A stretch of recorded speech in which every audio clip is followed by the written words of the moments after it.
देखिए आज की क्लास में एक चैप्टर शुरू करने जा रहे हैं, लर्निंग कर्व।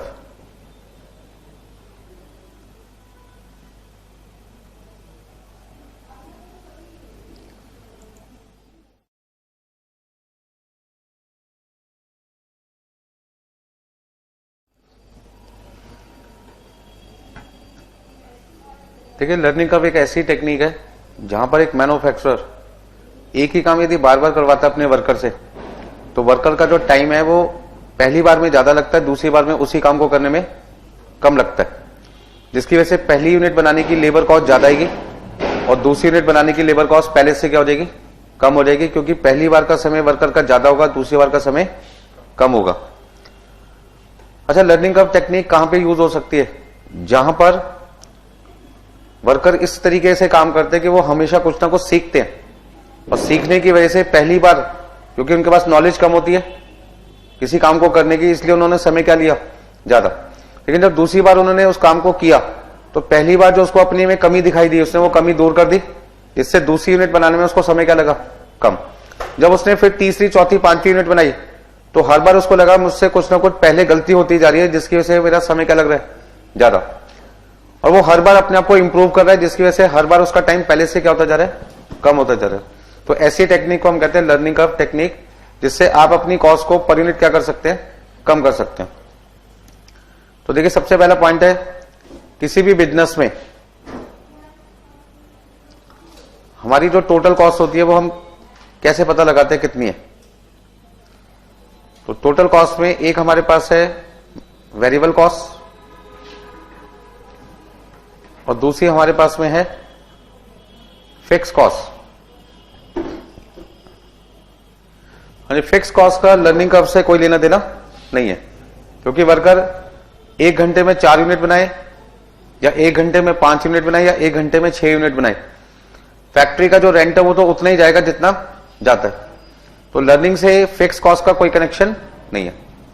लेकिन जो वेरिएबल कॉस्ट है उसमें हमारी 3 तरीके की वेरिएबल कॉस्ट है। एक हमारे पास में आती है मटेरियल कॉस्ट, दूसरा आपके पास है लेबर कॉस्ट और तीसरा आपके पास है वेरिएबल ओवरहेड।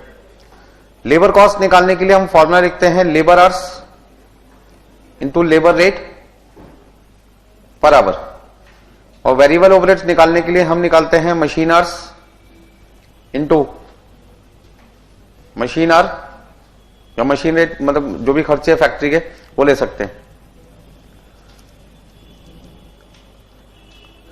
यानी मशीन आवर्स का मतलब जितने घंटे मशीन चली इंटू वेरिएबल ओवरहेड पर मशीन आवर।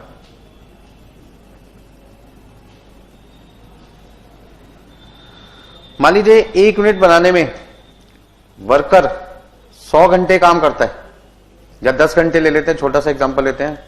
1 यूनिट बनाने में यदि वर्कर 10 घंटे का समय लेता है और मान लीजिए हमारी मशीन भी उस यूनिट को बनाने में 10 घंटे चलती है और 1 घंटे का खर्चा हमारा 50 रुपए है वर्कर का और 1 घंटे का मशीन का खर्चा, जैसे हम कहते हैं वेरिएबल ओवरहेड पावर कॉस्ट ले सकते हैं। एग्जांपल में हम क्या ले सकते हैं, वो इलेक्ट्रिसिटी जो मशीन को चलाने में यूज हो रही है जिसको हम कहते हैं पावर कॉस्ट, वो सपोज करते हैं 1 घंटे की 20 रुपए। इसका मतलब है 1 यूनिट बनाने में मेरी लेबर कॉस्ट कितनी आएगी, 500 रुपए, और 1 यूनिट बनाने में मेरा वेरिएबल ओवरहेड का खर्चा कितना आएगा, 200 रुपए। मान लीजिए वर्कर जैसे ही उसने पहली यूनिट बनाई इमीडिएटली उसने दूसरी यूनिट बनाना स्टार्ट कर दिया, मतलब पहली यूनिट बनाई और इमीडिएटली उसने दूसरी यूनिट बनाना स्टार्ट कर दिया। लेकिन वो दूसरी कौन सी यूनिट बना रहे, बिल्कुल वैसी यूनिट बना रहे जो उसने पहली बनाई। जैसे मान लीजिए कोई क्वेश्चन मैंने आज पहला सॉल्व किया, सेम वही क्वेश्चन मैं दोबारा करवाऊं, तो आपको क्या लगता है, आपको समझने में ज्यादा टाइम लगेगा या मुझे समझाने में ज्यादा टाइम लगेगा? आपको समझने में भी टाइम कम लगेगा और सेम क्वेश्चन को दोबारा समझाऊंगा तो मुझे भी टाइम क्या लगेगा, कम लगेगा। ठीक है ना, क्योंकि पहली बार आप उस काम को करने में बिल्कुल अनट्रेन थे, लेकिन जैसे जैसे आपने उस काम को बार बार करना स्टार्ट कर दिया आपको अपनी कमियां दिखाई देने लगी और आपने देखा यार उन कमियों को यदि मैं दूर कर दूं तो मेरा समय बचेगा, जिसकी वजह से मैं जल्दी काम पूरा कर दूंगा। तो वर्कर ने इसी काम को जब दूसरी बार किया तो उसने पहली बार की जगह, पहली बार में तो उसने 10 घंटे लिए, दूसरी बार में उसने कितने लिए, 9 घंटे। जब उसने 9 घंटे में गुड्स तैयार कर दिया तो मशीन भी तो उसने कितने घंटे इस्तेमाल की होगी, 9 घंटे। और जहां पे उसका 1 घंटे का खर्चा 50 रुपए था लेबर का, 9 घंटे का 450 आ गया, और मशीन चलाने का खर्चा उसका कितना आ गया, 180 रुपए आ गया। तो कहने का मतलब क्या हुआ कि यदि वर्कर अपने टाइम को सेव करता रहे तो लेबर कॉस्ट भी सेव होती है, और साथ साथ आपकी वेरिएबल ओवरहेड कॉस्ट भी क्या होती है, सेव होती है। क्योंकि वेरिएबल ओवरहेड किस पे डिपेंड करता है, लेबर पे। यदि वर्कर जल्दी काम कर रहा है किसी का, तो समझ लो मशीन भी कम देर के लिए चलाई जा रही है, और यदि मशीन कम देर के लिए चलेगी तो वेरिएबल ओवरहेड कॉस्ट भी आपकी क्या हो जाएगी, कम हो जाएगी। सपोज करते हैं किसी क्वेश्चन को सॉल्व कराने में मैं नॉर्मली 1 घंटे का टाइम लेता हूं, लेकिन मैंने देखा यार जो बच्चे मेरे सामने बैठे बड़े स्मार्ट हैं, बड़े फास्ट हैं, जैसे मैं बोलता हूं उस बात को ग्रैब कर लेते हैं और इमीडिएटली आंसर भी दे देते हैं। तो वो क्वेश्चन जो मेरे को नॉर्मली आम बच्चों को 1 घंटे में समझाने में लगता था, आपको मैंने 45 मिनट में समझा दिया। अब इससे मुझे 2 फायदे हुए, मेरा प्रोजेक्टर में जो इलेक्ट्रिसिटी यूज हो रही है उस क्वेश्चन के लिए वो 1 घंटे के लिए लगेगी या 45 मिनट के लिए, 45 मिनट। वेरिएबल ओवरहेड कॉस्ट कम होगी मेरी 15 मिनट की, साथ में मेरी लेबर कॉस्ट भी तो 1 घंटे की जगह कितने घंटे लगी, 0.45, 45 मिनट लगी।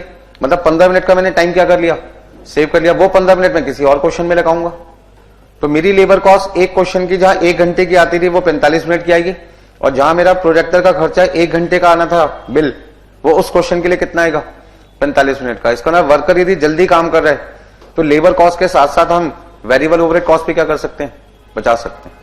बात समझ में आई? हाँ जी, कोई दिक्कत है इसमें? तो हम ये कह सकते हैं कि जो लर्निंग कर्व है वो कहां पे एप्लीकेबल होता है, तो हम इसमें क्या कर सकते हैं, Q2 लर्निंग कर्व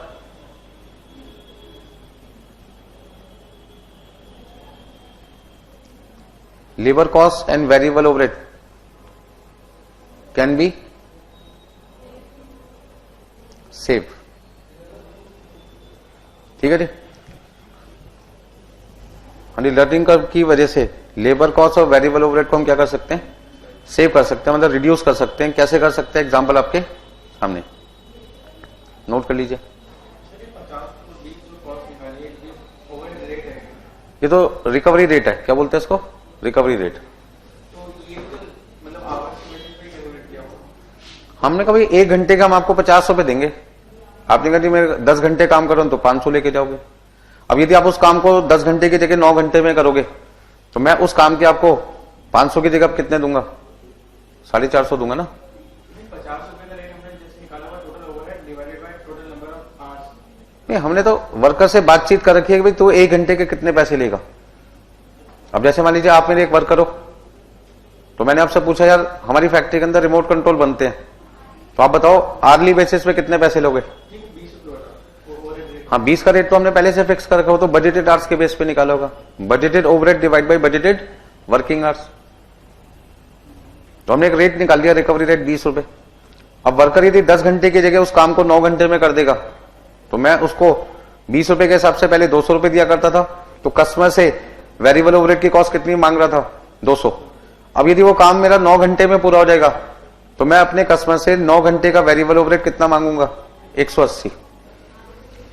इसका मतलब ये नहीं है कि वर्कर ने 10 घंटे का काम 9 घंटे में कर दिया तो 1 घंटे के लिए मैं उसको घूमने के लिए भेज दूंगा। मैंने कहा ठंड का टाइम है, जाओ धूप में जाके खड़े हो जाओ 1 घंटे, ऐसे थोड़ी बोलूंगा उसको मैं। अब मान लो उसने 3 यूनिट में 1-1 घंटे बचा दिए तो 3 घंटे का टाइम बच गया, मैंने कहा जाओ मूवी देख लो 3 घंटे की एक। तो इसका मतलब ये थोड़ी कि फैक्ट्री में से मैं उसको जाने की परमिशन दूंगा। यदि वो समय बचा रहा है तो इसका मतलब ये नहीं है कि वो समय खराब करने के लिए बचा रहा है, वो दूसरा काम इमीडिएटली क्या कर देगा, शुरू कर देगा, खाली क्यों बैठेगा। एग्जाम में कोई क्वेश्चन आपका 15 मिनट पहले सॉल्व हो गया, इसका मतलब ये नहीं है कि 15 मिनट इधर उधर देख के टाइम पास करते रहोगे, या दोस्तों से कहोगे देख मेरा क्वेश्चन हो गया, तेरा नहीं हुआ, तेरे को तो आता नहीं, तू नालायक है। इमीडिएटली आप दूसरा क्वेश्चन क्या करोगे, शुरू कर दोगे। तो जो पॉलिसी आपके एग्जाम में होती है वही पॉलिसी हमारी फैक्ट्री में होती है, खाली थोड़ी बैठने कोई काम जल्दी कर लिया। तो टाइम सेव करने का मतलब है कि नेक्स्ट प्रोडक्शन हम इमीडिएटली क्या कर देंगे, स्टार्ट कर देंगे, ताकि सेम टाइम में वर्कर के, अब वर्कर यदि एक दिन में 20 घंटे काम करता है या 10 घंटे काम करता है या 5 घंटे काम करता है, मान लो 10 घंटे काम करता है, तो यदि वो 10 घंटे में 2 यूनिट बनाता था और अब वो 10 घंटे में 3 यूनिट बना देता है, तो मेरे लिए फायदा क्या कि पहले भी मैं 10 घंटे के पैसे दे रहा था, अब भी 10 घंटे के दूंगा। फर्क इतना है कि पहले 10 घंटे की लेबर कॉस्ट का बर्डन 2 यूनिट पे आता था और अब 10 घंटे की लेबर कॉस्ट का बर्डन किस पे आएगा, 3 पे। तो मेरी पर यूनिट लेबर कॉस्ट क्या हो जाएगी, कम हो जाएगी ना। बेसिकली लर्निंग कर्व है क्या चीज? एक ऐसी टेक्निक जिससे एक मैन्युफैक्चरर अपनी पर यूनिट कॉस्ट को क्या कर सकता है? कम कर सकता है। लेकिन कब? जब उनकी फैक्ट्री में काम करने वाले वर्कर कुछ सीख रहे हैं और सीखने की वजह से उनका अगली बार काम करने का जो समय है वो पहली बार के मुकाबले क्या होता जा रहा है? कम होता जा रहा है। अच्छा, एक दिन ऐसा भी आएगा जहां पे वर्कर कहता है जी 10 से मैंने 9 कर दिया, 9 से 8 कर दिया, 8 से मैंने 6 कर दिए, लेकिन अब 6 से कम समय नहीं लगेगा। तो जिस दिन 6 से समय कम लगना बंद हो जाएगा, लास्ट टाइम 6 घंटे फिक्स हो गया, तो लर्निंग कर्व टेक्निक उस बिजनेस में एप्लीकेबल होना बंद हो जाएगी। अच्छा, आपको याद होगा जब आप नॉर्मल कॉस्ट शीट बनाया करते थे इंटरमीडिएट में, तो आप कहते थे सर 1 यूनिट की लेबर कॉस्ट 10 रुपए, तो 1000 यूनिट की कितनी होगी? मैंने कहा 1000 इंटू 10, 10,000। आपने कहा सर 15,000 यूनिट बनाएंगे तो कितनी आएगी? मैंने कहा 15,000 इंटू 10, 1.5 लाख रुपए। उस समय मैं लेबर कॉस्ट पर यूनिट को क्या मान के चलता था? कांस्टेंट पर यूनिट को। बट इस चैप्टर में पर यूनिट कॉस्ट क्या होगी? डिक्रीज होती चली जाएगी। क्यों? क्योंकि उस वाले चैप्टर में हम मान के चलते थे कि लेबर कॉस्ट पर यूनिट जो हमें बताई जा रही है वो लास्ट पॉइंट पे बताई जा रही है, जहां पे लर्निंग कर्व एप्लीकेबल नहीं थी। लेकिन जिन बिजनेस में लर्निंग कर्व एप्लीकेबल होता है उन बिजनेसेस में आपकी लेबर कॉस्ट पर यूनिट शुरू में ज्यादा होती है, लेकिन धीरे धीरे क्या होती रहती है? कम होती रहती है।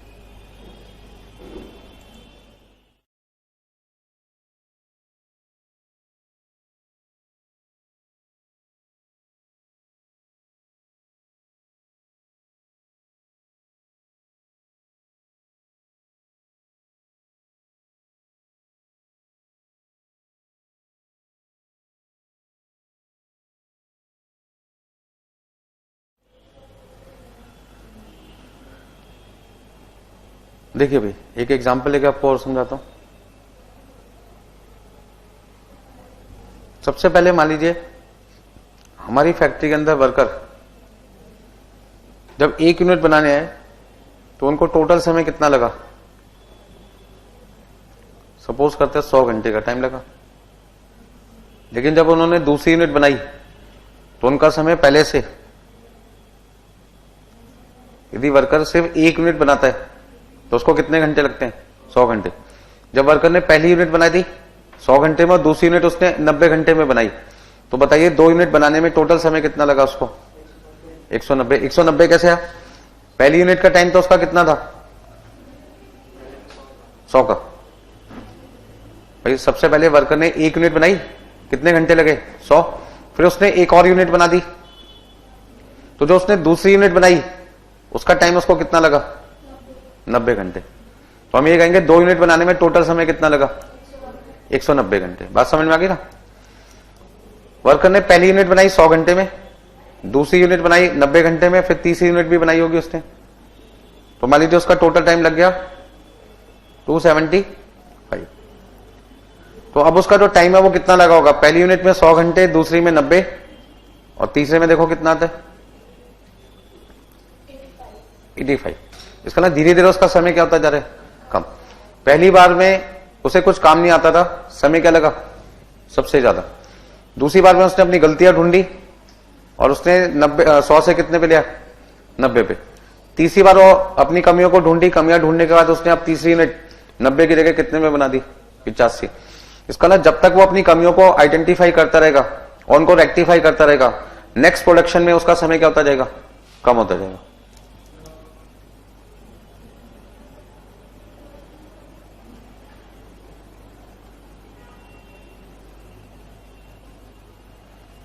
ऐसे लिखो 4th यूनिट पे 4, 5, 6।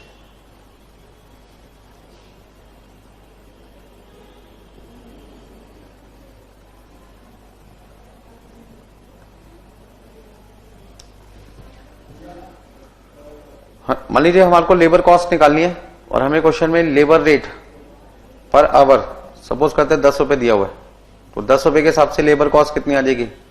1000 रुपए, 1900 रुपए, 2750, 3570, 4380 और 5180। तो average labour cost per unit कितनी आ जाएगी? Average labour cost per unit तो आप कहोगे सर टोटल लेबर कॉस्ट को, अच्छा ये जो क्वांटिटी है कौन सी क्वांटिटी है? क्यूमुलेटिव क्वांटिटी है। कितनी क्वांटिटी है? क्यूमुलेटिव। मतलब पहले हमने एक बनाई, फिर एक के बाद एक और बनाई, फिर एक के बाद एक, फिर पहले एक बनाई, फिर दूसरी बनाई, फिर तीसरी बनाई, फिर चौथी बनाई। ठीक है ना? आप देखो छोले भटूरे जब आप खाने जाते हो तो पहला भटूरा बनाने में ज्यादा समय लगता है या दूसरा भटूरा बनाने में दुकानदार को ज्यादा समय लगेगा? पहला। क्यों? क्योंकि जब उसने गैस स्टार्ट की होगी तो तेल ठंडा था, ऑयल उसका ठंडा होगा ना, तो उसे गर्म होने में क्या लगेगा? टाइम। लेकिन जब दूसरा भटूरा बना रहा होगा तो ऑयल ऑलरेडी पहले से क्या था? गर्म था, तो उसका प्रोसेसिंग टाइम क्या हो जाएगा? कम हो जाएगा। उसका टाइम भी क्या लगेगा? कम। पहली बार में उसको सेटिंग करने में टाइम लगेगा यार कि जो भटूरे का साइज मुझे कस्टमर को देना है उसके लिए मुझे कितना प्रेशर हाथ पे लगाना पड़ेगा। तो हो सकता है ज्यादा प्रेशर लगा दे तो बड़ा बन जाए, उससे फूल ना पाए। कम प्रेशर लगाता है तो साइज छोटा हो जाएगा, उसमें मैदा ज्यादा दिखाई देगी, तो कस्टमर कहेगा यार इसने कच्चा भटूरा दे दिया। कस्टमर जीने तो देता नहीं, आपको पता है, दुकानदार को, जब तक कि उसके मुताबिक उसको सामान खाने का ना मिल जाए। तो इसका मतलब पहले भटूरे में उसको दिक्कत आएगी, लेकिन सेकंड में उसका हाथ लगभग क्या हो चुका होगा? सेट हो चुका होगा। यार कितना प्रेशर मुझे डालना है भटूरे को से प्रेस करने में। ठीक है ना भाई? तीसरे चौथे पांचवें में आके वो बिल्कुल सेट हो चुका होगा, बात इधर कर रहा होगा और इधर भटूरे उसके तैयार हो रहे होंगे। ठीक है ना? तो कहने का मतलब है जहां पे आपको लगता है पहली बार किसी काम करने में समय ज्यादा लगता है, लेकिन दूसरी बार, तीसरी बार, चौथी बार में धीरे धीरे थोड़ा थोड़ा टाइम आपका क्या होता है? सेव होता है। तो आप अपनी कॉस्ट को पहले से क्या कर सकते हो? कम कर सकते हो। उसी को समझाने के लिए एग्जाम्पल बना आपके सामने है। अच्छा, 1000 रुपए का खर्चा हमने कितनी यूनिट के लिए किया? एक के लिए किया, तो एक से डिवाइड कर दिया 1000 रुपए। 1900 को हमने डिवाइड किया 2 से, कितना आ जाएगा? 850। 2750 को हमने 3 से डिवाइड कर दिया, कितना लिखूं? राउंड ऑफ कर देते हैं।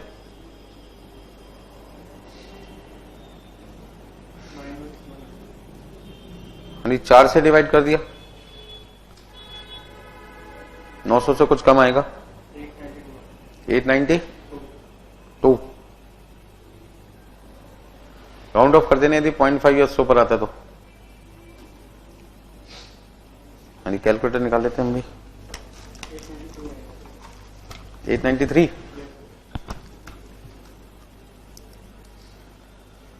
हाँ जी, 4380 को डिवाइड कर दो 5 से, कितना बोलेंगे? 876। और 5180 को डिवाइड कर दिया 6 से, 863.33 आ रहा, तो छोड़ दिया हमने इसको। मतलब हमने क्या देखा? पहली बार मेरी कॉस्ट 150 रुपए कम हो गई।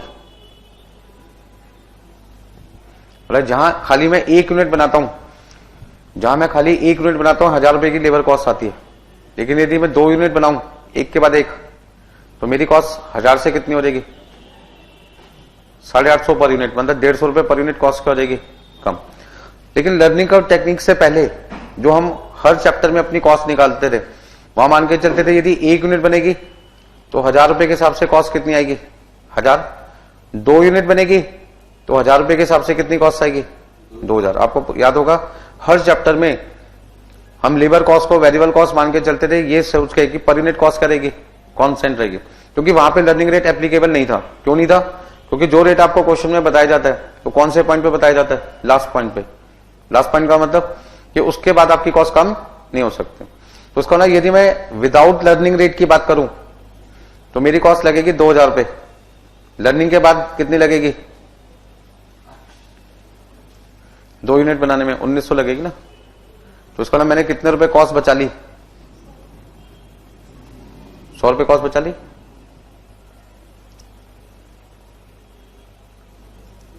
ठीक है जी। 850 आएगा, 950 आएगा? ये 950 आएगा यार, गलत बता दिया था। 950 आएगा ये। 1900 डिवाइड बाई 2, तभी यहां डिफरेंस कितना आएगा? 50। तो हम ये कह सकते हैं, तभी हम ये कह रहे थे भाई 2 यूनिट पर हमें कितने रुपए का फायदा हुआ? 2 यूनिट यदि विदाउट लर्निंग के हिसाब से काम करते तो 2000 में बनती, और लर्निंग की वजह से कितने में बनी? तो उसका ना 100 रुपए का फायदा हुआ कितनी यूनिट पे? 2 पे। तो 1 पे कितना हुआ? 50 का फायदा हो गया ना। हाँ जी, 1900 डिवाइड बाय 2 करेंगे तो 950 आएगा। करेक्शन कर लेना, 850 नहीं है। क्या सीखा आपने इसमें? कि हम अपनी लेबर कॉस्ट को कितने तरीके से निकाल सकते हैं? 2 तरीके से। क्या हमारी फैक्ट्री में लर्निंग एप्लीकेबल है? क्या लर्निंग एप्लीकेबल नहीं है? तो यदि लर्निंग एप्लीकेबल नहीं होती तो पर यूनिट कॉस्ट 1000 रुपए के हिसाब से बनती, जितनी मर्जी यूनिट बना लो। 1 बनाऊंगा तो 1000, 2 बनाऊंगा 2000, 3 बनाऊंगा 3000। लेकिन यदि लर्निंग एप्लीकेबल है तो 1 यूनिट की लेबर कॉस्ट 1000 है, 2 की कितनी है? 1900, 3 की कितनी है? 2750। तो इसका ना कहीं मेरी प्रोडक्शन बढ़ने की वजह से मेरी टोटल लेबर कॉस्ट कम होती जा रही है पर यूनिट में। पर यूनिट कॉस्ट क्या होती जाएगी मेरी? कम। बात समझो? कब तक? जब तक जो वर्कर हमारी फैक्ट्री में काम कर रहा है वो सीख रहा है। जिस दिन उसने सीखना बंद कर दिया, वो कहते थे अब इससे कम समय तो लग ही नहीं सकता, क्योंकि इससे यदि कम समय लगा तो फिर आपकी क्वालिटी बिगड़ जाएगी।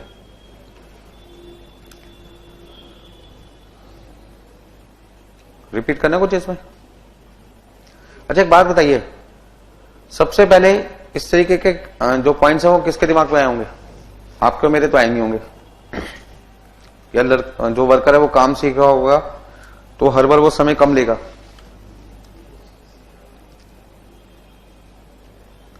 तो देखिए,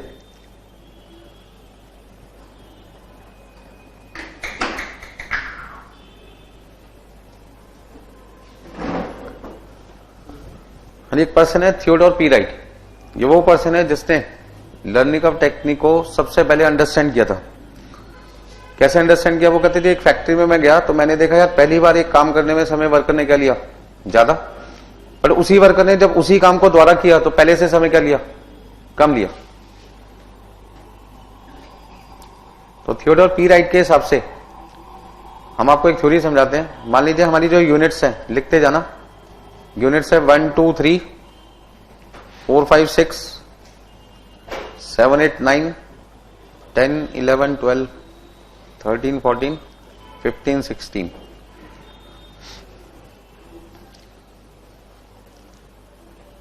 एक्चुअल टाइम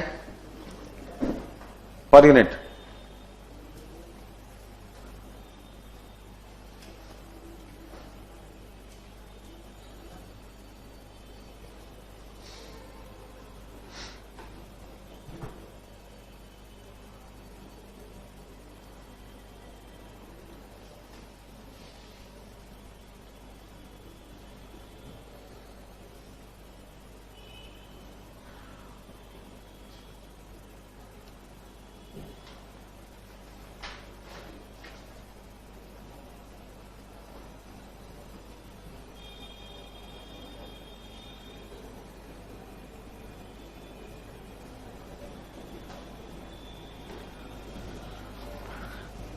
थियोडोर जो पी राइट है ये वो पर्सन है जिन्होंने सबसे पहले रिसर्च किया एक फैक्ट्री में जाके।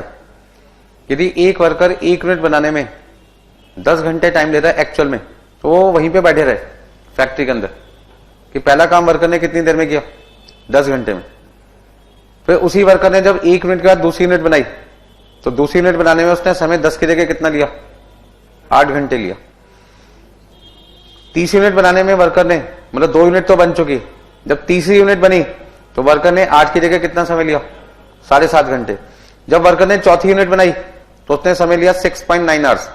5वीं में इतना, छठे में इतना। कब तक उसने रिसर्च करके देखी? काफी देर तक। कहां तक लेके गया? मान लीजिए फॉर एग्जाम्पल मैंने जो एग्जाम्पल लिया उसमें मैंने कहां तक की रिसर्च दिखाई आपको? 16 तक की। ऐसे में टोटल टाइम कितना लगेगा?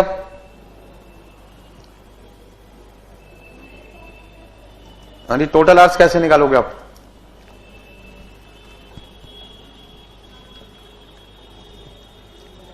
टोटल आवर्स निकालने के लिए क्वांटिटी को एवरेज टाइम पर यूनिट से क्या कर दो? मल्टीप्लाई। कितना आएगा? 10 घंटे। दूसरे में 16 घंटे। ठीक है जी। ऐसे करने तो गलत हो जाएगा आपका। पहली यूनिट बनाने में उसने कितना समय लिया? 10 घंटे। तो यहां पे जो 2 है उसका मतलब क्या है कि दूसरी यूनिट बनाने में उसने कितना समय लिया? 8। तो पहली यूनिट में 10 घंटे लिया, दूसरी यूनिट में उसने 8 लिया, उसका मतलब टोटल समय उसका कितना लगा? 18 घंटे। अभी यही बात तो मैंने बोली आपको, पहली यूनिट बनाने में वर्कर ने कितना समय लिया था? 10 घंटे। दूसरी यूनिट बनाने में उसने कितना समय लिया था? 8 घंटे। तो पहली यूनिट का 10, दूसरी का 8, इसका मतलब 2 यूनिट बनाने में उसने कितना समय लिया? 18। तीसरी यूनिट बनाने में उसने 7.5 घंटे लिए, इसका मतलब पहली यूनिट में 10 घंटे लिए, दूसरी यूनिट में उसने 8 घंटे लिए, तीसरी में उसने 7.5 घंटे लिए, मतलब कि चेक करना पड़ेगा कितना आएगा? 25.5। इस तरीके से आपको सभी का टाइम निकालना पड़ेगा। 32.4, 39. 35.45,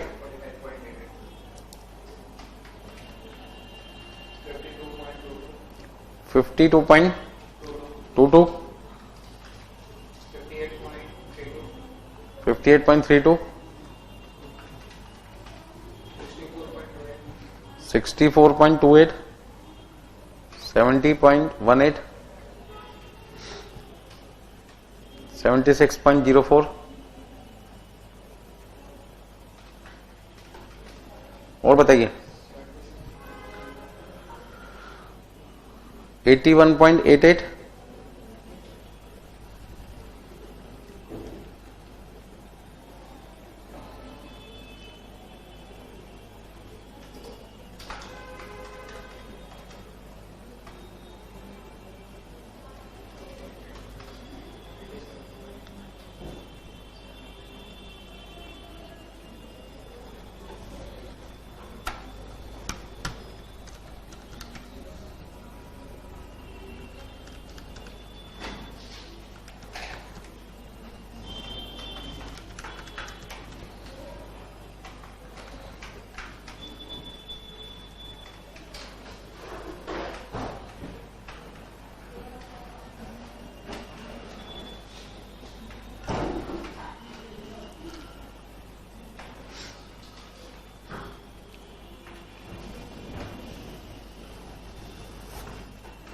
आप यहां कह सकते हैं क्यूमुलेटिव टोटल आवर्स।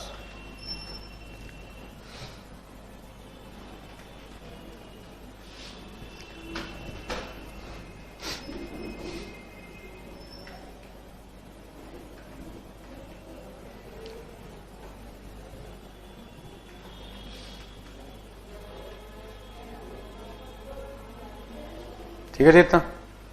सर एक पॉइंट के बाद दोबारा इंक्रीज हो लग जाएगा एक्चुअल टाइम का?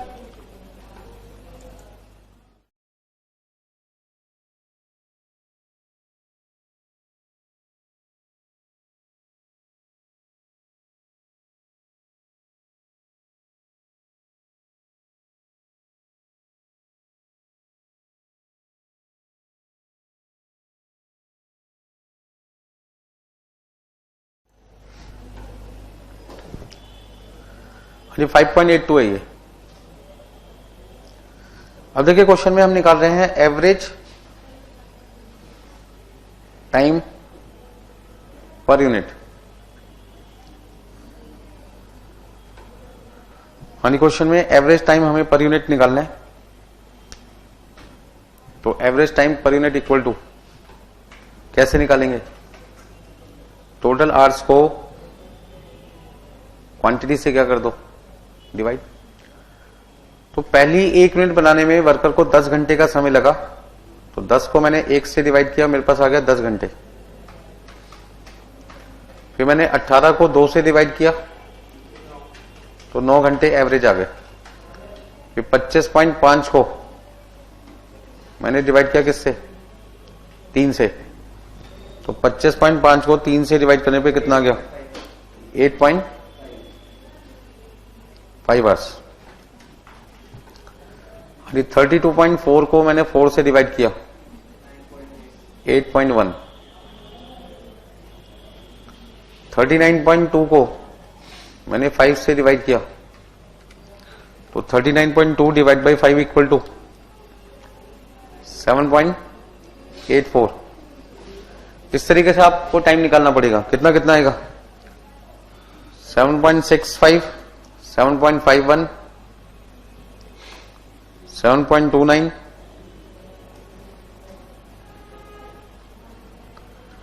and 64.28 divided by 9,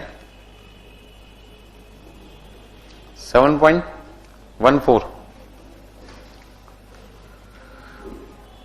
7.018, 76.04 divided by 11,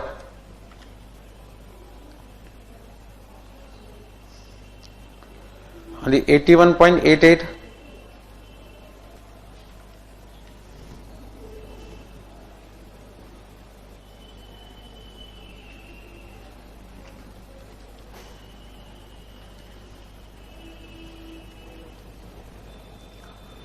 $6.746,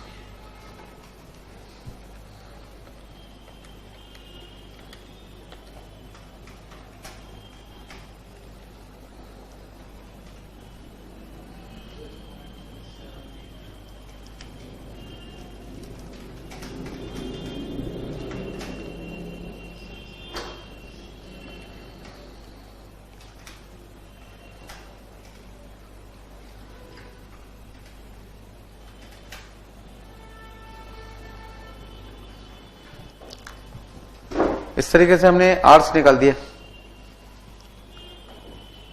अब देखिए थियोडोर पी राइट है कौन? रिसर्चर, ठीक है जी, रिसर्च करने वाला पर्सन है।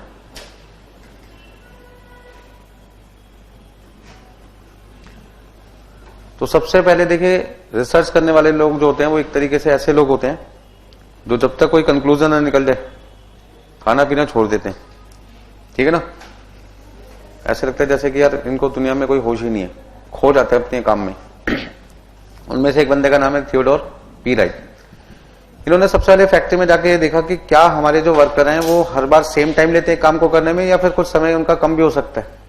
तो उन्होंने देखा यार पहली यूनिट बनाने में वर्कर ने 10 घंटे लिए, जब उसने दूसरी यूनिट बनाई तो वर्कर ने 8 लिए, तो उसके बाद 2 यूनिट बनाने में समय कितना लगा? 10 और 8 18। जब वर्कर ने तीसरी यूनिट बनाई तो 7.5 घंटे लिए, तो उसका मतलब पहले में 10, दूसरे में 8, तीसरे में 7.5 मिला के कितना लिया? 25.5। ऐसे में यदि मुझे एवरेज टाइम पता लगाना है कि 1 यूनिट बनाने में मेरे को लगभग कितना समय लगता है, तो मैं कहूंगा जी 18 घंटे में मैंने 2 यूनिट बना ली थी, 1 यूनिट बनाने में लगभग कितना लगा? 9 घंटे। एक्चुअल में पहली में 10, दूसरे में कितना है? 8, और एवरेज के केस में पहले में भी 9, दूसरे में भी कितना माना जाएगा? 9। टाइम तो 18 घंटे है ना। ये एक्चुअल है और ये कौन सा है? एवरेज है।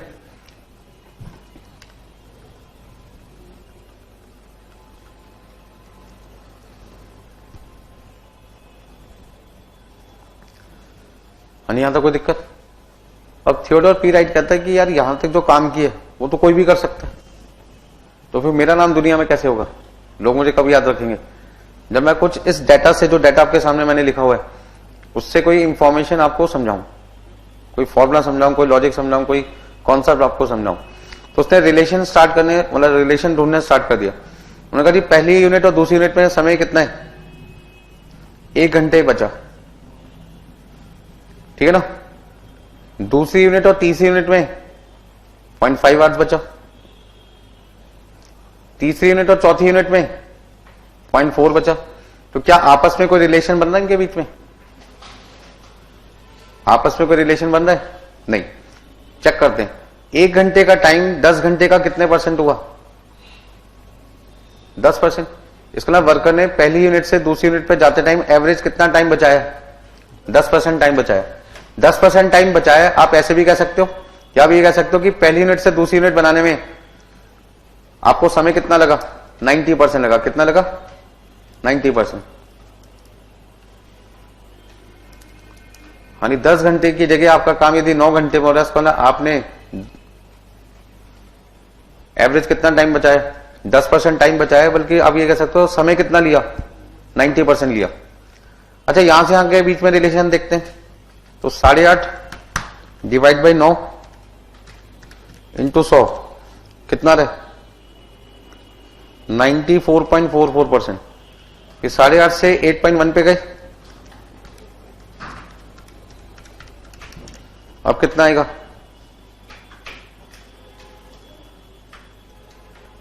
फिर इस पे गए,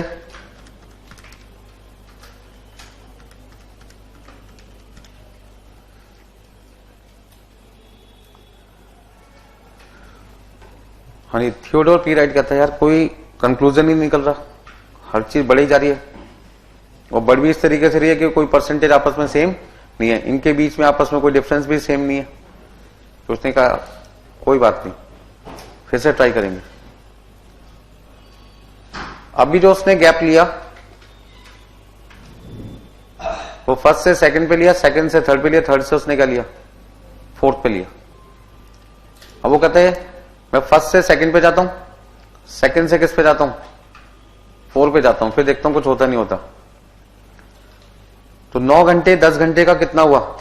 9 घंटे 10 घंटे का कितने परसेंट हुआ? 90%। फिर 8.1 9 घंटे का कितना हुआ? 8.1 9 का कितना हुआ? 90%। बड़ा खुश हुआ वो तो, ठीक है जी। तो यहां 1 से 2 पे गए, 2 से किस पे गए? 4 पे। वो कहता 4 से 8 पे चल के देखता हूं। वैसे ना रिसर्च वाले कोई भी कैलकुलेशन उल्टी सीधी करके देखते रहते हैं। हो सकता है कभी कभी तुक्का क्या हो जाता है?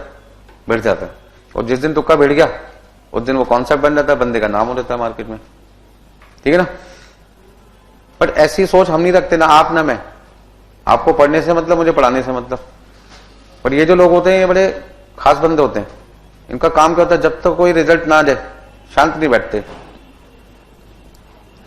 अब देखिए 7.29 8.1 का कितने परसेंट है? 90% है कि नहीं? देखना हैगा। इन्होंने कहा जब पहले 1 पे गए, 1 से 2 पे गए, 2 से 4 पे गए, 4 से फिर किस पे जाओ? यानी पहले हम 1 से 2 पे गए, 2 से 4, 4 से 8, 8 से किस पे जाओ? 16 पे जाके देखो क्या कोई रिलेशन बनता है? तो 6.561 डिवाइडेड बाई 7.29 इंटू 100, 90% आ गया यार यहां भी। इसका मतलब क्या हुआ? थियोडोर पी राइट क्या कहते हैं, मैंने एक ऐसी रिसर्च की है जहां पे वर्कर यदि 2n की फॉर्म में प्रोडक्शन करता है,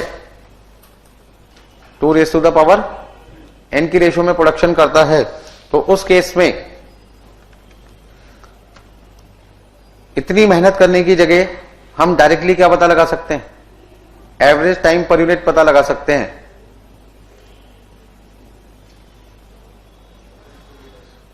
हाँ जी, एवरेज टाइम पर यूनिट पता लगा सकते हैं, लेकिन प्रोडक्शन किस फॉर्म में होनी चाहिए?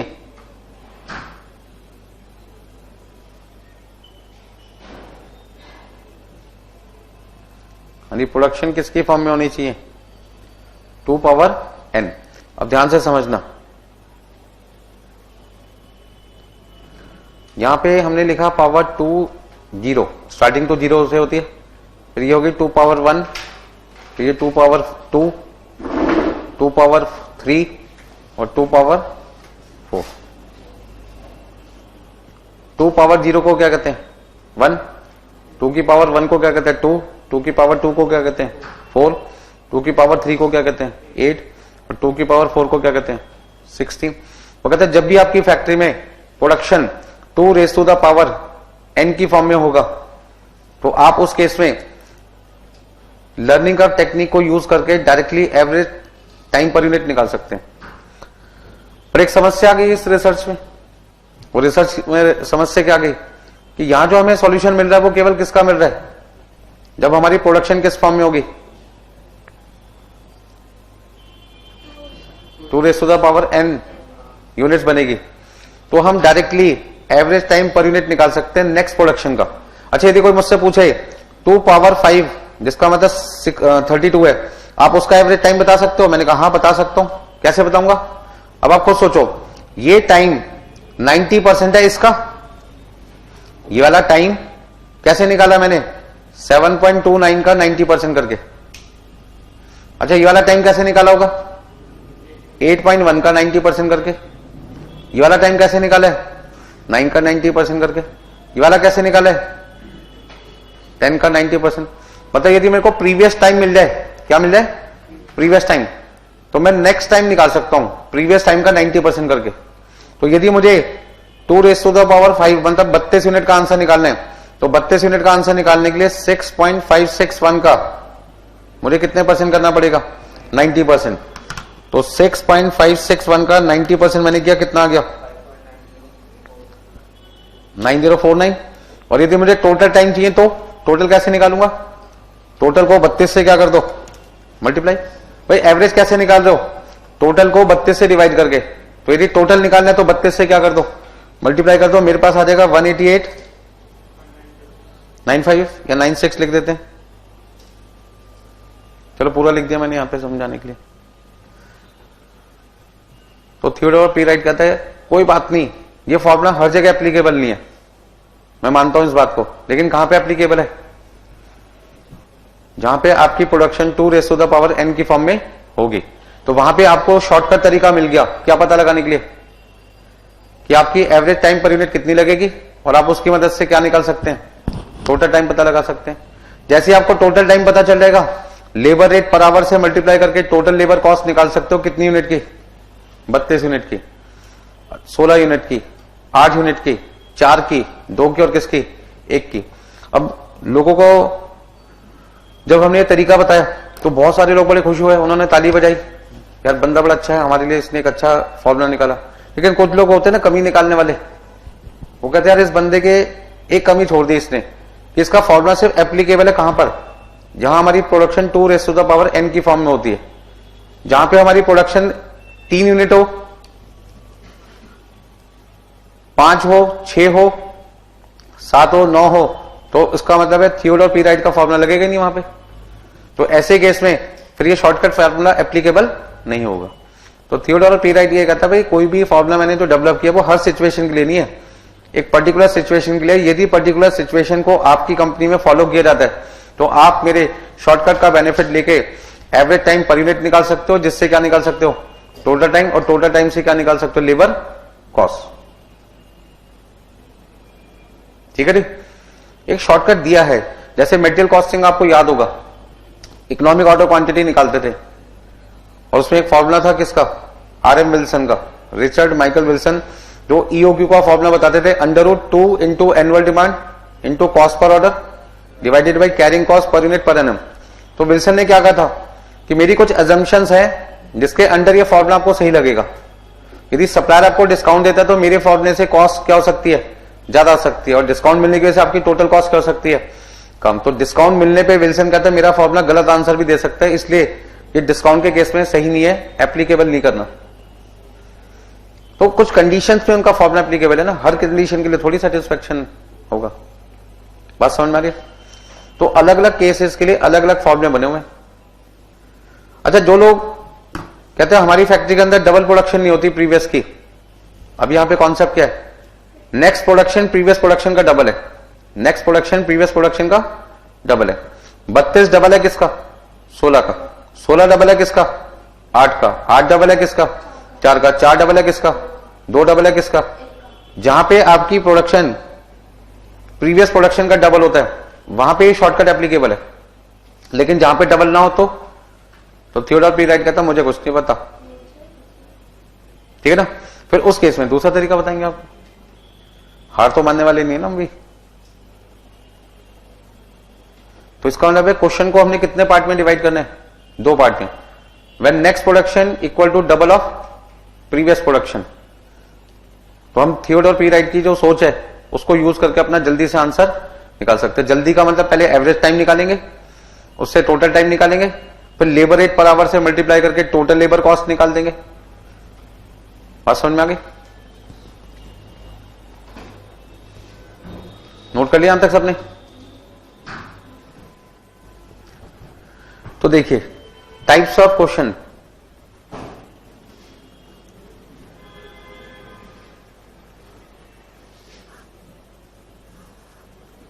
एग्जाम में 2 सिचुएशन आएगी आपके सामने।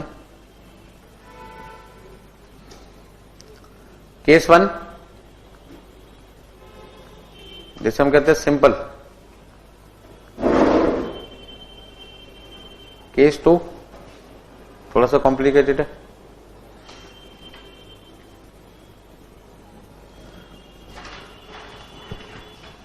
ठीक है, कॉम्प्लेक्स कह सकते हैं।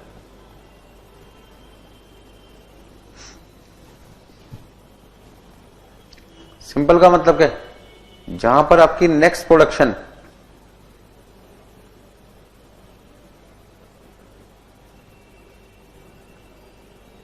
डबल ऑफ प्रीवियस प्रोडक्शन,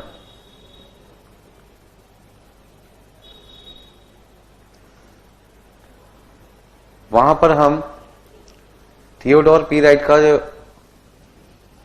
जो कॉन्सेप्ट है वो यूज कर सकते हैं। यानी थियोडोर पी राइट के हिसाब से एवरेज टाइम पर यूनिट निकालने के लिए हमारा फॉर्मूला होगा average time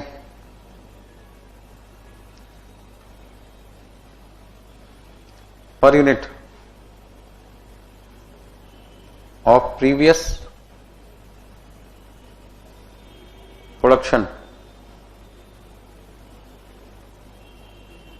into learning rate।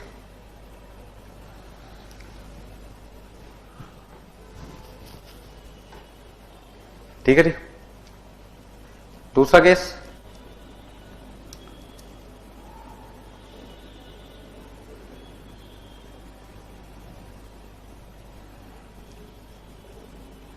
next production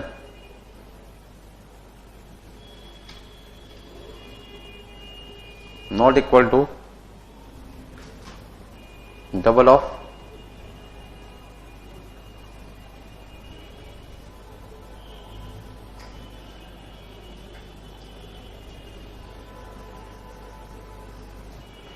previous production। तो ऐसे केस में क्या होगा, एवरेज टाइम पर यूनिट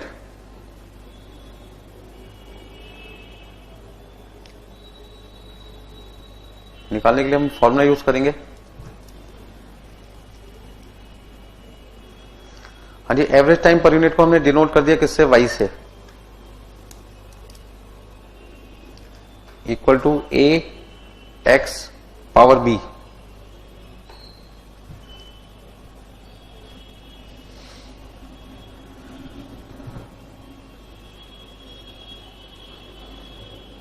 हाँ जी, वाई का मतलब तो आपके पास हो जाएगा एवरेज टाइम पर यूनिट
तो आज की क्लास में जो क्वेश्चन अब कराने वाले हैं हम एग्जाम्पल आगे, सिंपल केस जहां पे आपकी नेक्स्ट प्रोडक्शन प्रीवियस प्रोडक्शन का क्या होगा, डबल। जिसका मतलब मैंने आपको अभी समझाया था कि नेक्स्ट प्रोडक्शन यदि 32 है तो 32 डबल है किसका, प्रीवियस का।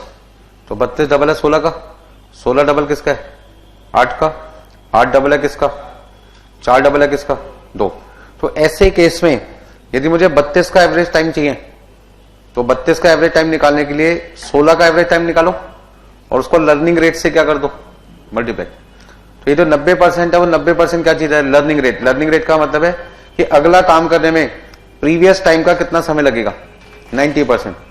तो इसका ना कितना समय बचा होगा, 10% टाइम सेव हुआ। 10 घंटे वाला काम यदि 9 घंटे में हो रहा है, इसका मतलब वर्कर ने अगली बार 90% टाइम लिया और 10% टाइम सेव किया। तो यदि किसी क्वेश्चन में लर्निंग रेट ना दे रखा हो और वहां पर लिखा हो टाइम सेव 15%, तो समझ लो लर्निंग रेट कितना हुआ, 85%।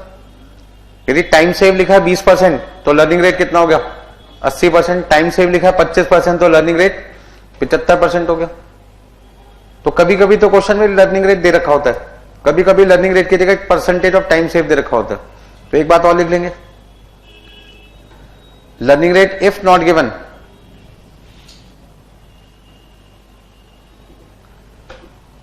तो ऐसे केस में लर्निंग रेट कैसे निकालेंगे, 100% minus percentage of time save.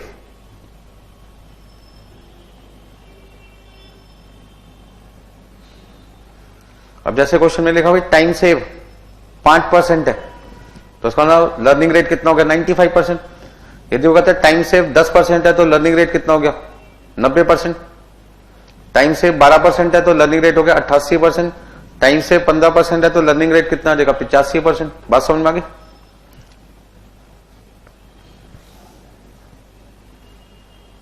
तो एग्जाम में कितने केसेस हो गए, 2 केसेस मिल सकते हैं।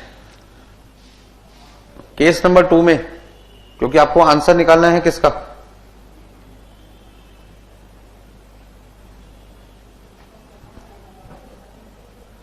निकालना तो हमें क्वेश्चन में क्या है, एवरेज टाइम ही है। अब एवरेज टाइम को निकालने के 2 अलग अलग सिचुएशन आ गई। एक जहां पे नेक्स्ट प्रोडक्शन प्रीवियस प्रोडक्शन का डबल हो सकता है तो वहां पे एवरेज टाइम निकालने के लिए इस फॉर्मूले को यूज करना है, और जहां पे नेक्स्ट प्रोडक्शन प्रीवियस प्रोडक्शन का डबल नहीं है वहां पे भी एवरेज टाइम तो निकालना ही पड़ेगा। क्यों, क्योंकि मुझे तो क्वेश्चन में क्या चाहिए, मुझे तो लेबर कॉस्ट निकालनी है। क्या निकालनी है, लेबर कॉस्ट। और लेबर कॉस्ट निकालने के लिए क्या चाहिए, टोटल आवर्स चाहिए।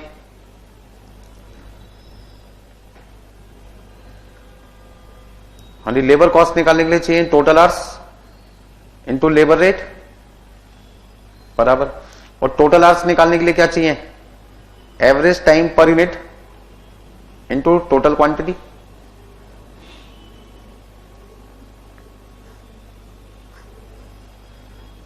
अच्छा एक बात समझिए, टोटल आवर्स निकालने के मेरे पास 2 तरीके हैं। या तो मैं हर एक यूनिट का टाइम नोट करता जाऊं, पहली यूनिट में कितना समय लगा, दूसरे में कितना लगा, तीसरे में कितना लगा, चौथे में कितना लगा। तो मैं उन सबको जोड़ जोड़ के भी क्या निकाल सकता हूं, टोटल आवर्स निकाल सकता हूं। लेकिन टोटल आवर्स निकालने का दूसरा आसान तरीका क्या दिखाई दिया, यदि मुझे एवरेज टाइम पता चल जाए तो एवरेज टाइम को क्वांटिटी से मल्टीप्लाई करो। तो 10 को 1 से मल्टीप्लाई किया 10। एवरेज टाइम यदि 9 घंटे तो 9 को 2 से मल्टीप्लाई करो 18। 8.5 को 3 से मल्टीप्लाई किया 25.5। 8.1 को 4 से मल्टीप्लाई किया 32.4। तो इसका ना टोटल आवर्स निकालने का आसान तरीका क्या है, एवरेज टाइम पर यूनिट को ढूंढकर उसको टोटल क्वांटिटी से क्या कर दो, मल्टीप्लाई कर दो। और दूसरा तरीका क्या, बैठे रहो फैक्ट्री के अंदर और इंतजार करते रहो कि पहली यूनिट बनाने में कितना समय लगेगा, दूसरे में कितना, तीसरे में कितना, चौथे में कितना, पांचवे में कितना। तो बताओ कौन सा तरीका ज्यादा आसान लगा आपको, फैक्ट्री में बैठे रहना बोरियत बेकार है, दूसरा तरीका आपके लिए क्या है, आसान है। क्योंकि हर केस में फैक्ट्री में जाना हमारे लिए विजिबल नहीं है ना, पॉसिबल नहीं है। क्या आप इस समय और मैं इस समय फैक्ट्री में जाके एक्चुअल टाइम पता लगा सकते हैं हर फैक्ट्री का? हाँ, लेकिन यदि मुझे उस फैक्ट्री का एवरेज टाइम पता चल जाए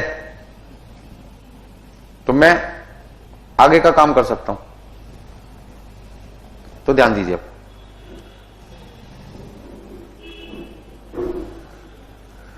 हाँ जी, एग्जाम्पल नंबर 2 लिखिए और ये अभी कौन सा केस की बात चल रही है? केस नंबर 1 के ऊपर, जहां पे हमारी नेक्स्ट प्रोडक्शन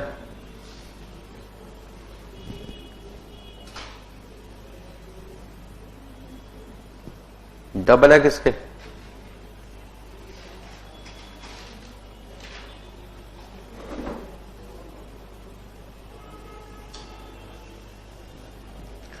हाँ जी, नेक्स्ट प्रोडक्शन प्रीवियस प्रोडक्शन का डबल है।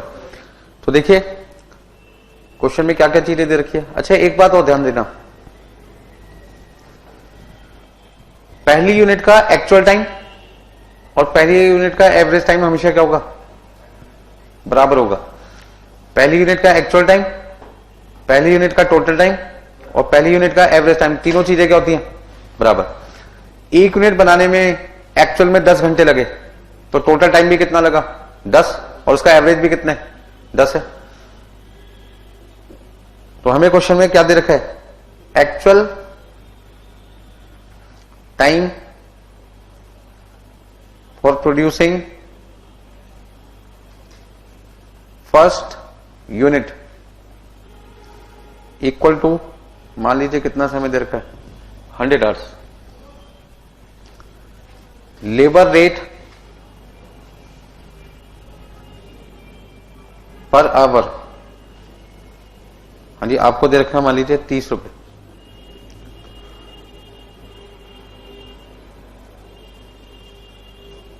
लर्निंग रेट मान लीजिए क्वेश्चन में दे रखा है 80%। क्यूमुलेटिव क्वांटिटी प्रोड्यूस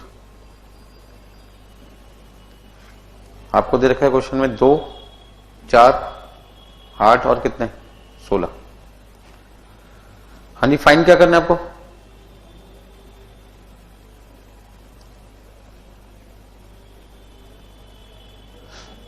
हाँ जी, फाइंड आपको क्या करना है क्वेश्चन में? Average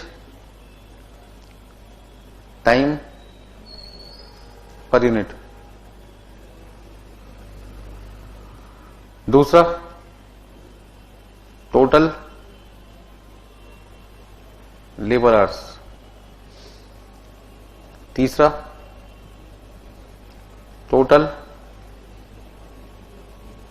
labour cost. अच्छा, टोटल लेबर कॉस्ट निकालने के लिए मुझे किसकी जरूरत पड़ेगी? टोटल लेबर कॉस्ट निकालने के लिए टोटल लेबर आवर्स को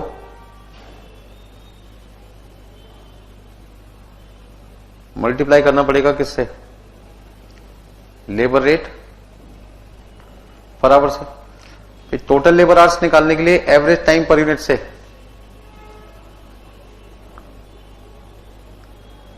हाँ जी, एवरेज टाइम पर यूनिट को क्यूमुलेटिव क्वांटिटी से क्या करना पड़ेगा? या टोटल क्वांटिटी। और एवरेज टाइम निकालने के लिए क्या इस क्वेश्चन में नेक्स्ट प्रोडक्शन प्रीवियस का डबल है? हाँ जी, 16 क्या 8 का डबल है? हाँ। क्या 8 4 का डबल है? हाँ। क्या 4 2 का डबल है? हाँ। और क्या 2 1 का डबल है? तो जवाब है हाँ। तो ऐसे में एवरेज टाइम पर यूनिट निकालने के लिए मुझे सबसे पहले पहली यूनिट का टाइम चाहिए होगा। पहले यहां तक नोट कर लीजिए। तो मैंने देखा कि यहां पे नेक्स्ट प्रोडक्शन प्रीवियस प्रोडक्शन का डबल है। इसका मतलब एवरेज टाइम पर यूनिट निकालने के लिए, एवरेज टाइम पर यूनिट निकालने के लिए प्रीवियस प्रोडक्शन, पीपी का मतलब previous production into learning rate.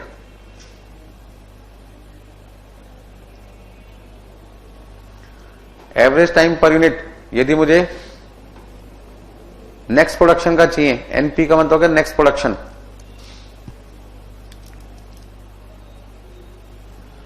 NP means next production और पीपी का मतलब प्रीवियस प्रोडक्शन।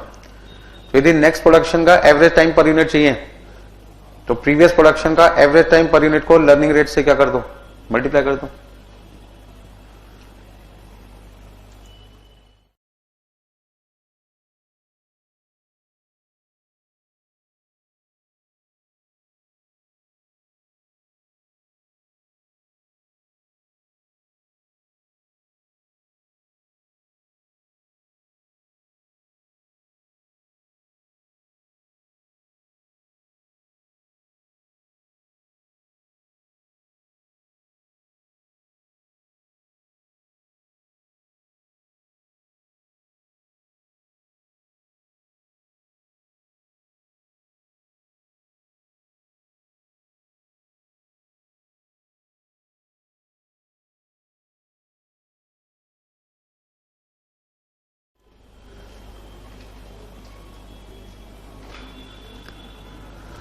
तो देखिए सॉल्यूशन कैसे करेंगे।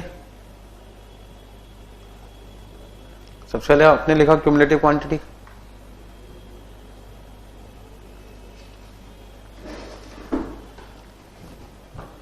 तो 1, 2, 4, 8 और 16। ये ध्यान रखना स्टार्टिंग आपको हमेशा किससे करना है, पहली यूनिट से। क्यों? क्योंकि आपको जो क्वेश्चन में टाइम दे रखा होगा वो हमेशा किसका दे रखा होगा,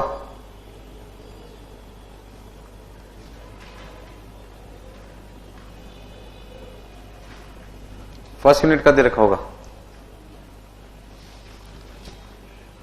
ठीक है जी।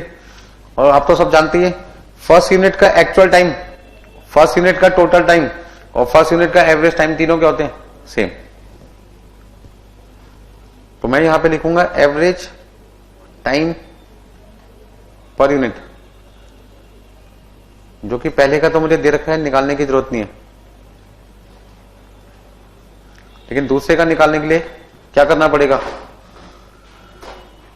100 का 90%, 90 80 है, 80% है भैया, तो 80 आवर्स। हाँ जी, 80 का 80%, 64, 64 का 80% देखना कितना आता है,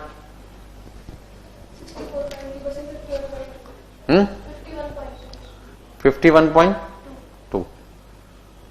और 51.2 का 80%, 40.96। तो पहला आंसर आ गया ना एवरेज टाइम पर यूनिट। दूसरा क्या निकालना आपको, टोटल आवर्स। तो टोटल लेबर आवर्स निकालने के लिए क्या करना पड़ेगा, एवरेज टाइम पर यूनिट को क्यूमुलेटिव क्वांटिटी से मल्टीप्लाई करना पड़ेगा। तो 100, 80, 64, 51.2, 40.96 ये मेरा एवरेज टाइम है। और यदि मैं इसको क्यूमुलेटिव क्वांटिटी से मल्टीप्लाई कर दूं 1, 2, 4, 8, 16 से, तो मेरे पास में टोटल टाइम आ जाएगा 100, 160, 256, 409.6, 655.36। अच्छा, यदि लेबर कॉस्ट निकालनी है तो लेबर कॉस्ट कैसे निकालेंगे, टोटल लेबर आवर्स जो आप निकाल चुके हैं,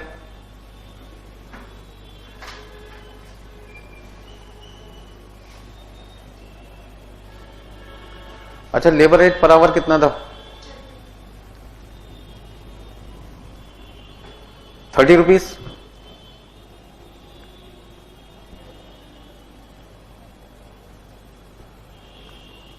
तो बताइए कितना कितना देगा, 3000 और 4800,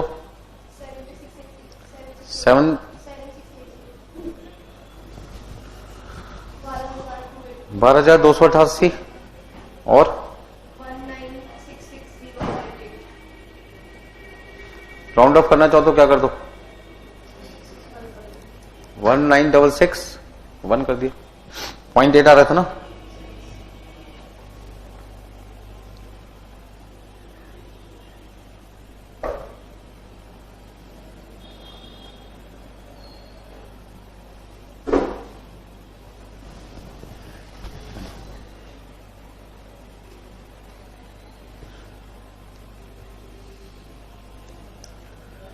हाँ जी, एवरेज टाइम पर यूनिट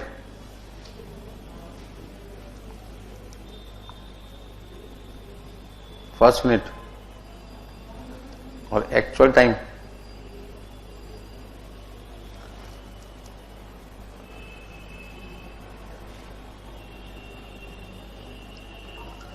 हाँ जी, average time of first unit बराबर होता है actual time of first unit.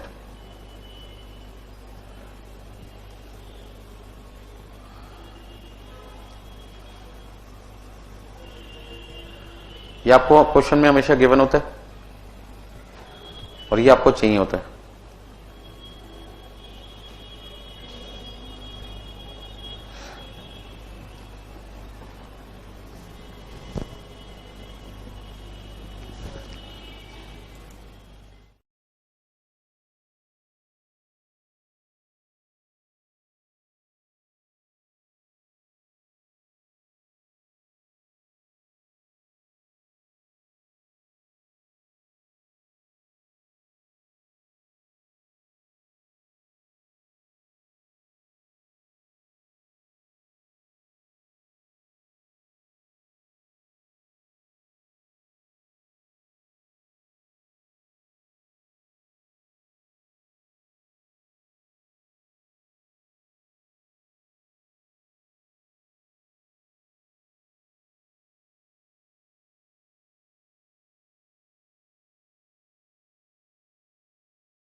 तो नेक्स्ट लिखिए,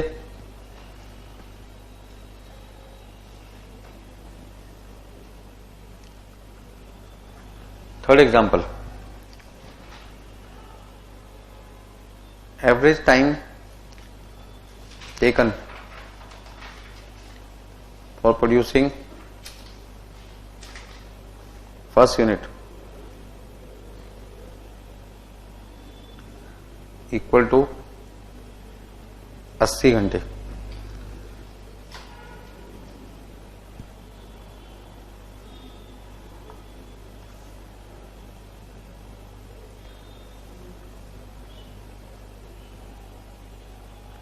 हाँ जी, labour rate per hour 20, variable overhead per our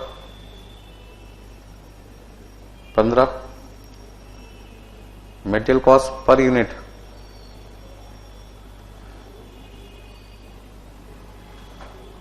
5,000 रुपये। हाँ जी, फिक्स्ड ओवरहेड 60,000 रुपये। Profit 20% of total cost prepare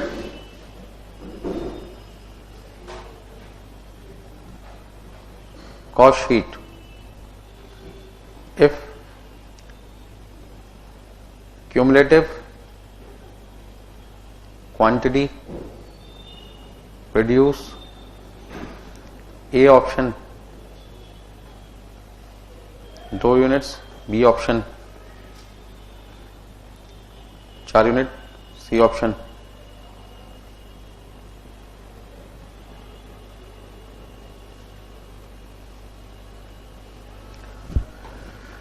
cost sheet का मतलब तो आप समझिएगा, मतलब टोटल कॉस्ट, सेल, प्रॉफिट, तीनों चीजें आपको एक ही स्टेटमेंट में दिखानी है।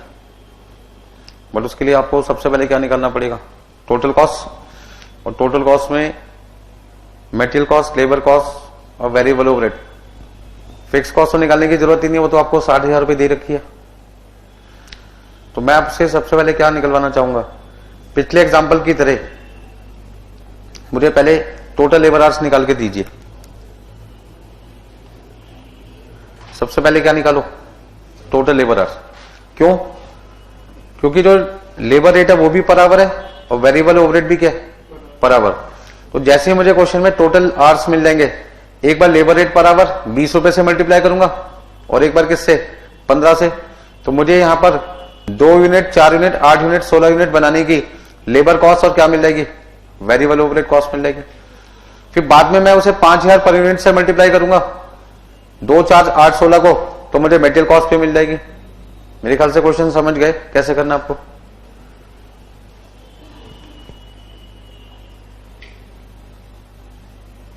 कीजिए फटाफट से।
बोलो भाई, आंसर निकाला किसी ने?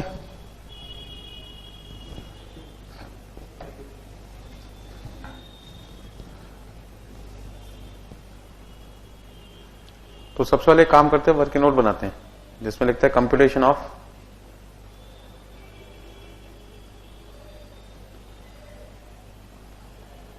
Labour hours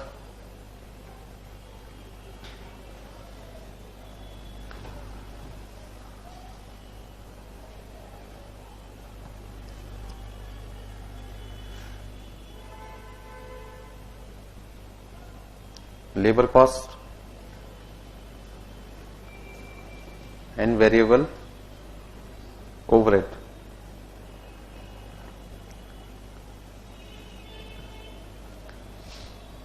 And the cumulative quantity 1, 2, 4, 8, 16. हाँ जी, एवरेज टाइम पर यूनिट आपको दे रखा है कितना? 80 घंटे। फिर लर्निंग रेट कितना है क्वेश्चन में? 90%, तो 80 का 90%,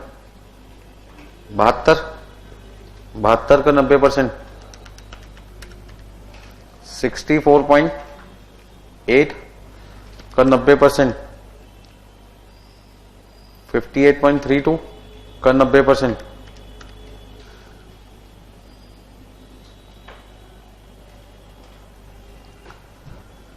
हाँ जी, एवरेज टाइम पर यूनिट निकालने के बाद क्या निकालोगे?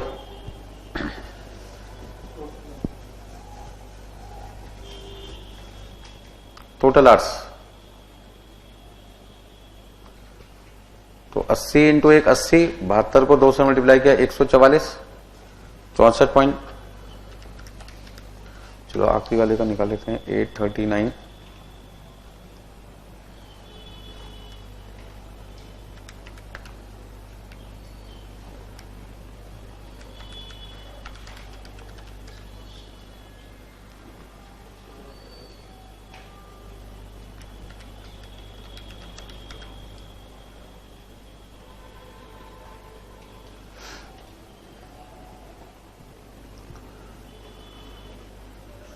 अच्छा लेबर कॉस्ट कैसे निकालेंगे? At the rate ₹20 per hour और variable overhead at the rate ₹15 per hour. निकालो कितना कितना था? 80 को मल्टीप्लाई किया 20 से 1600, और इधर कितना है? 1200। फिर 144 को 20 से मल्टीप्लाई किया और 51 और 466.56 इंटू 9,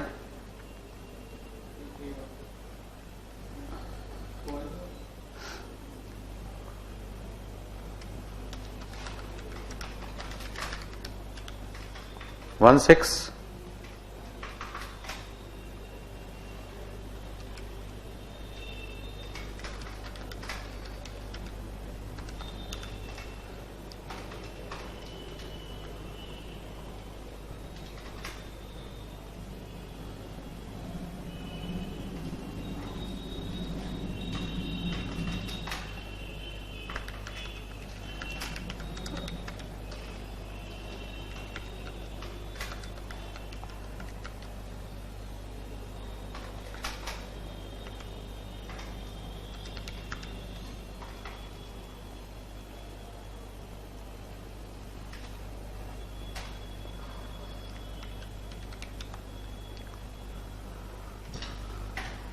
ठीक है भी इतना।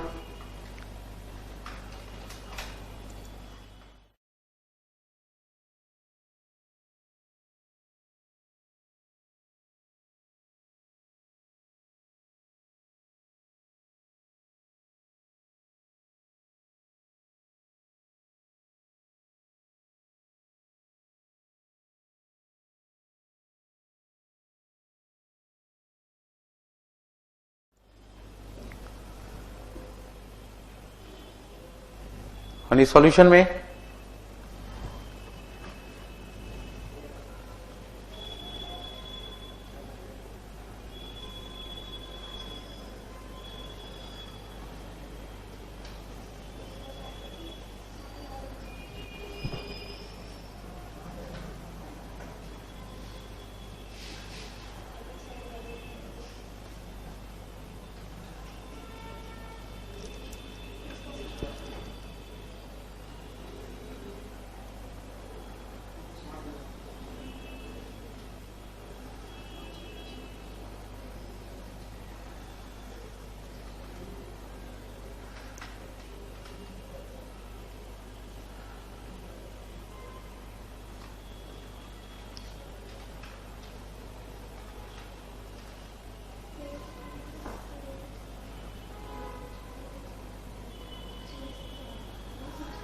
यानी 2 4 8 और कितने 16।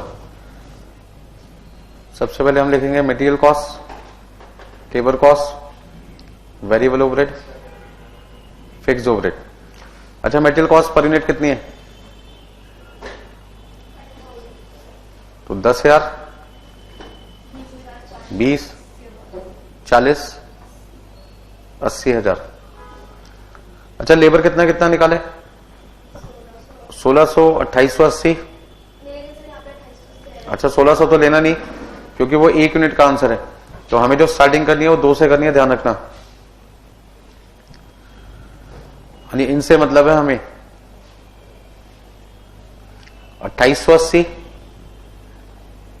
5184,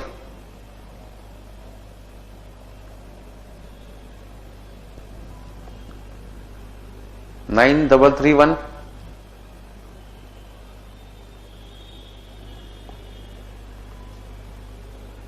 16,796।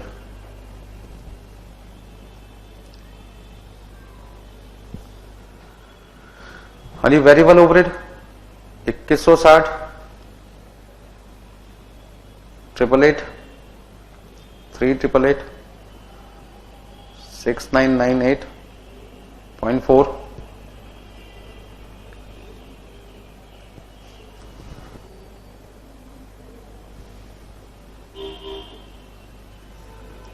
हाँ जी फिक्स ओवरहेड तो आपका कितना था? 60,000।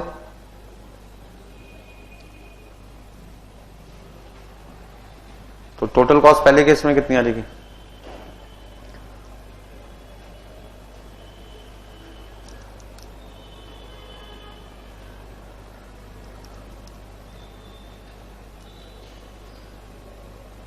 बताओ भी।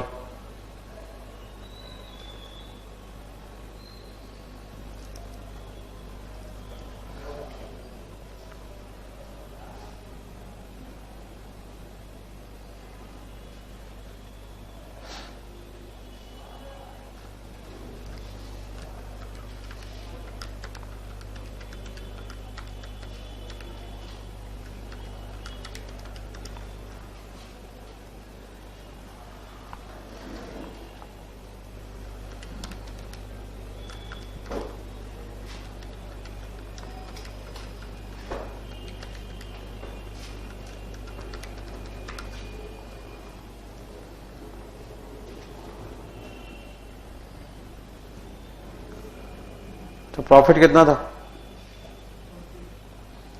20% ऑफ टोटल कॉस्ट।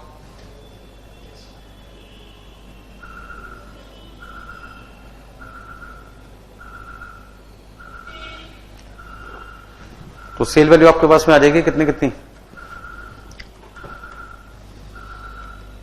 75,000, 40 का 20%।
हाँ जी कोई दिक्कत है इसमें किसी को?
हाँ जी, क्वेश्चन नंबर 1,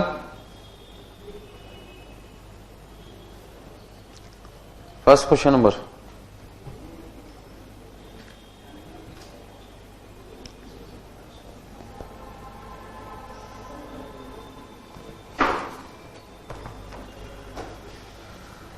हाँ जी, फर्स्ट क्वेश्चन में लिखा है calculate expected average unit cost of making 4 machines and 8 machine. यदि आप 4 मशीन बनाए या 8 मशीन बनाए तो 1 यूनिट बनाने की एवरेज कॉस्ट कितनी आएगी, मतलब 1 मशीन बनाने की कॉस्ट कितनी आएगी। तो मशीन बनाना हमारे लिए प्रोडक्शन है, मशीन हमारा प्रोडक्ट है, जिसमें पहली मशीन को बनाने में वर्कर को कितना समय चाहिए, 1000 घंटे। लर्निंग रेट कितना है, 90%। लेबर कॉस्ट कितनी है, 15 रुपए पर आवर। मेटेरियल कॉस्ट है 1,50,000। अच्छा, 1,50,000 के आगे कुछ लिखा नहीं तो क्या मान के चलेंगे, ये 4 मशीन की मेटेरियल कॉस्ट है या एक की है, एक की, क्योंकि मेटेरियल कॉस्ट हमेशा किसकी होती है, एक की। मेटेरियल कॉस्ट वेरिएबल कॉस्ट होती है। तो आप 4 मशीन बनाएंगे तो 6 लाख रुपए लगेगा, 8 मशीन बनाएंगे तो कितना लगेगा, 12 लाख रुपए। हाँ जी, फिक्स्ड कॉस्ट किसी भी ऑर्डर के लिए 60,000 रुपए रहेगी। फिक्स कॉस्ट तो हर क्वांटिटी के लिए क्या होती है, सेम। तो जरा करके दिखाइए इस क्वेश्चन को। मतलब आपको इस क्वेश्चन में करना क्या, टोटल कॉस्ट जैसे मैंने पिछले क्वेश्चन में निकाली है, देखिए बोर्ड पे, तो टोटल कॉस्ट तो निकालनी है, बस उसको क्वांटिटी से क्या कर दो, डिवाइड। तो आपके पास में एवरेज कॉस्ट पर मशीन आ जाएगी। तो आपको पहले आंसर 4 मशीन का निकालना और कितने का निकालना है, 8 का। अच्छा, 4 8 का डायरेक्ट निकाल सकते हैं या पहले 2 का भी निकालना पड़ेगा आंसर, फिर 1 का भी निकालना पड़ेगा।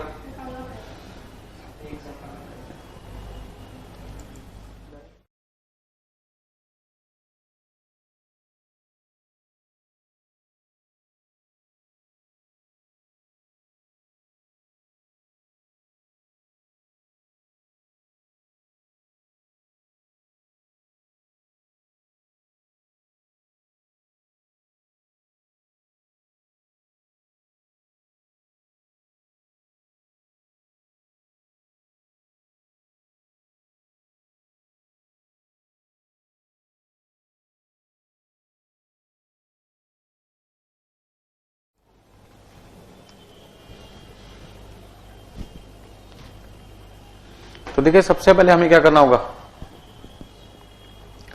वर्किंग नोट बनाना होगा, जिसमें हम लिखेंगे कंप्यूटेशन ऑफ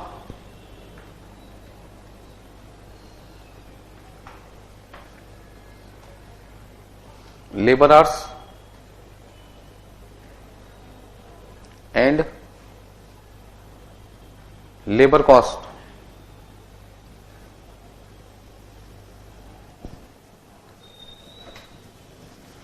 हाँ जी, labour cost and labour hours निकालना आपको। तो यहां पे आपकी सबसे पहले क्यूमुलेटिव क्वांटिटी कितनी है, 1, 1 के बाद 2, 2 के बाद 4, 4 के बाद 8।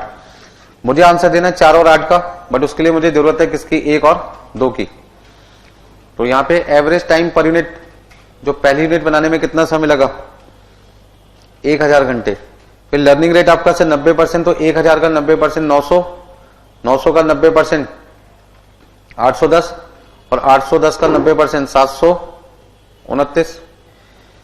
फिर टोटल आवर्स कितने आ जाएंगे, 1000 घंटे 1800, 3240 और 729 को मल्टीप्लाई करना पड़ेगा 8 से, 5832। अच्छा, लेबर रेट पर आवर कितना है, 15 रुपए। तो लेबर कॉस्ट कितनी आ जाएगी, 15,000, 27,000। यानी 3240 को 15 से मल्टीप्लाई किया, 48,600 और 87,480।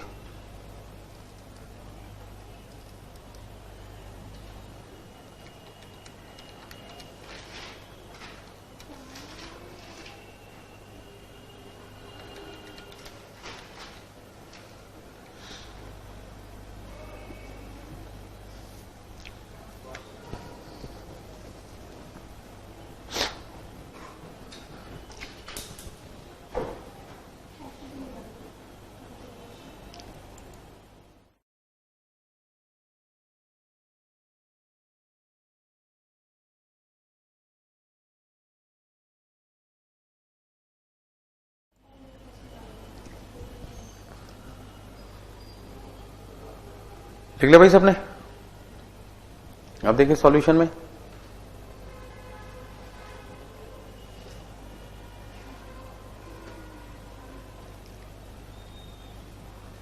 computation of average cost per unit of making 4 machines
और ये मटेरियल कॉस्ट का खर्चा कितना पर यूनिट? 1,50,000 रुपए। तो 4 का आ गया 6 लाख, 8 का 12 लाख रुपए। हाँ जी, लेबर कॉस्ट की यदि बात की जाए तो अभी आपने निकाली है 4 मशीन की। अच्छा ध्यान रखना 4 और किसका आंसर चाहिए? 8 का। तो 48,600, 87, 480। फिक्स कॉस्ट क्वेश्चन में कितनी थी? 60,000 रुपए। क्वांटिटी आपके पास है 4 और 8। आंसर आपको निकालना है। कितना लिखेंगे?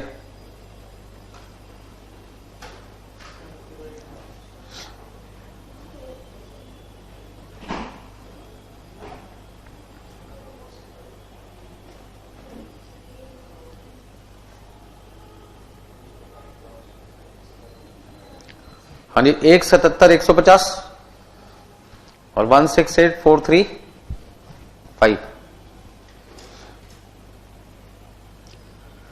अच्छा, जैसे जैसे क्वांटिटी ज्यादा बनने लगी आपकी कॉस्ट पर यूनिट क्या हो गई? कम। इसकी कितनी वजह? एक तो लर्निंग कर्व है जिसकी वजह से लेबर कॉस्ट पर यूनिट कम होगी, और दूसरा फिक्स कॉस्ट पहले भी 60 अब भी 60 है। तो पहले 60,000 का बर्डन 4 यूनिट पे था, अब 60 का बर्डन किस पे? 8 पे है, जिससे फिक्स कॉस्ट पर यूनिट भी क्या होगी? कम। तो टोटल कॉस्ट पर यूनिट जो आपकी कम हो रही है उसकी 2 वजह हैं।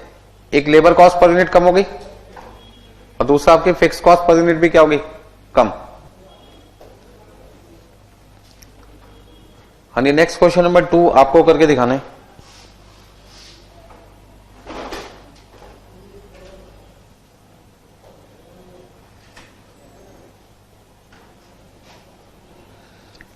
हाँ जी, क्वेश्चन नंबर 2 फिर क्वेश्चन नंबर 4। हाँ जी, 2 क्वेश्चन और करने अभी। Question number 2, question number 4।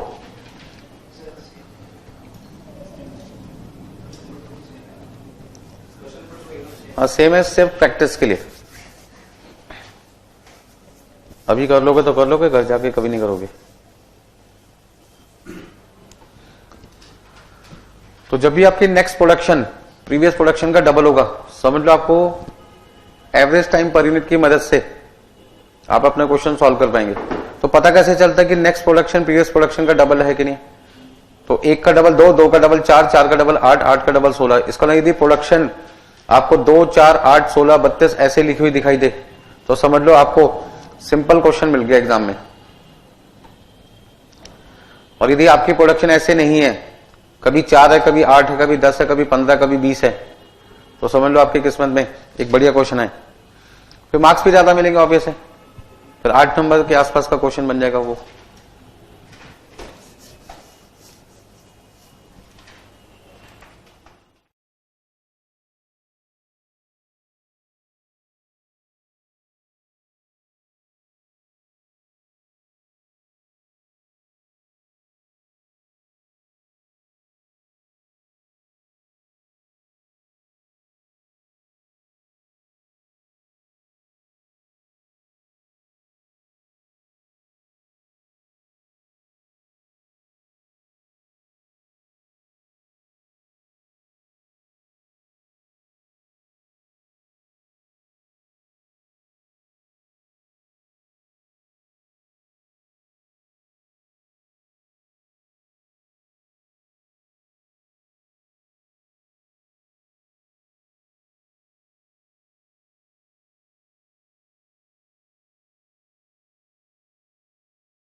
हाँ जी, क्वेश्चन नंबर सेकंड में भी लगभग सबको सेम है, थोड़ी सी चीज आपकी डिफरेंट है। तो फर्स्ट की जगह क्वेश्चन नंबर 2 बनाने में मुझे ज्यादा मेहनत नहीं करनी। रेट आपका 15 रुपए से कितना है? 25।